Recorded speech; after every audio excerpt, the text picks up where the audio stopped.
Hello friends, இந்த சொர்ணரேஸ் சேனலில் இன்றைக்கி நம்ம பார்க்குறது வீட்டில் செய்யக்கூடிய சீக்கிரமாக டக்குன்னு வைக்கிற மாதிரியான ஒரு வத்த குழம்பு ரெசிபி தாங்க பார்க்குறோம். இதுக்கு நல்லெண்ணெய் போட்டோ இல்லை நெய் போட்டோ சாப்பிட்டீங்க அப்படின்னாக்கா ரொம்ப அப்படியே சூப்பராக இருக்குங்க டேஸ்ட்டு. இது நான் வத்தல் இன்றைக்கி என்னென்ன போட்டிருக்கேன் அப்படின்னு பார்த்தீங்கன்னா, கொத்தவரங்காய் வத்தல், சுண்டக்காய் வத்தல், மணத்தக்காளி வத்தல், இது மூணும் மெயினுங்க.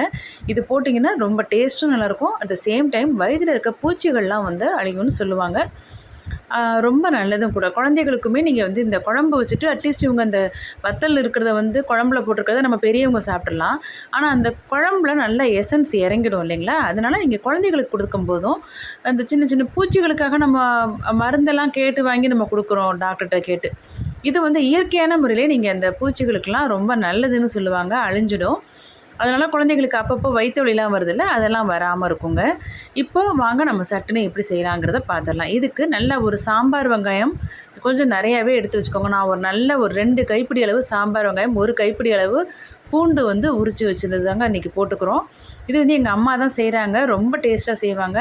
அதனால் நான் வீடியோ எடுக்கிறேன், எங்கள் அம்மா தான் செஞ்சிட்ருக்காங்க பாருங்கள்.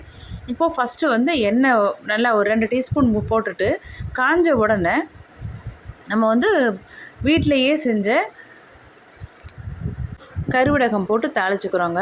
கொஞ்சமாக வெந்தயமும் போட்டுருக்காங்க.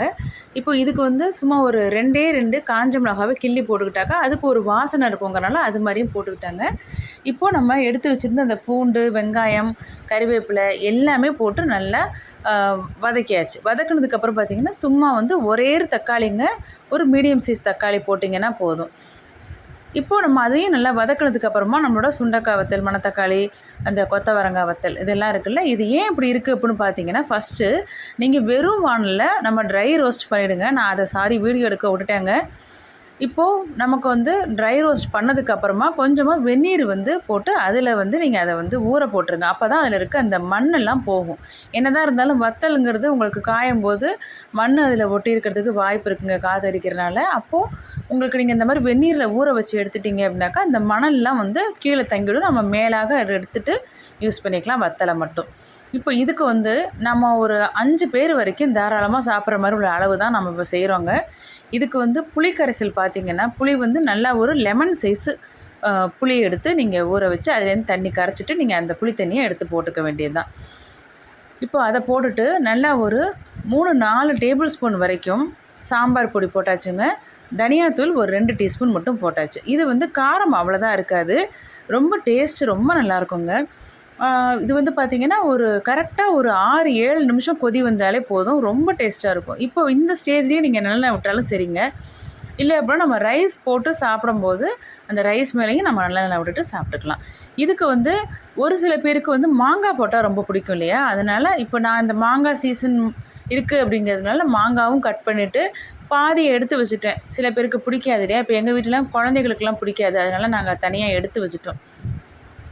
அதுக்கப்புறமா பெரியவங்க சாப்பிட்றதுக்காக இந்த மாதிரி மாங்காய் கொஞ்சம் போட்டுட்டு ஒரு 2 டீஸ்பூன் மட்டும் நம்ம மிளகாத்தூள், தனி மிளகாத்தூளும் கொஞ்சம் ஆட் பண்ணிவிட்டு அம்மா கொதிக்க வச்சு செஞ்சாங்க.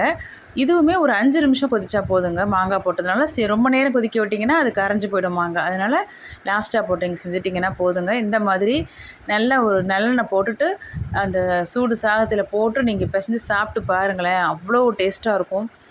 செஞ்சு பாருங்கள், ரொம்ப ஈஸியான மெத்தடும் கூட. இதுக்கு நீங்கள் வெறும் வத்தல் வச்சு சாப்பிட்டா கூட அவ்வளோ சூப்பராக இருக்குங்க, ரொம்ப நல்லாயிருக்கும். ட்ரை பண்ணி பாருங்கள். அதே மாதிரி இது மருத்துவ குணமும் வாய்ந்தது. அதனால் கண்டிப்பாக எல்லாருமே ட்ரை பண்ணி பார்த்துட்டு கமெண்ட்ஸில் எப்படி வந்துச்சுன்னு சொல்லுங்கள். Bye friends. பிடிச்சிருந்தா நம்ம சேனலை சப்ஸ்கிரைப் பண்ணிக்கோங்க.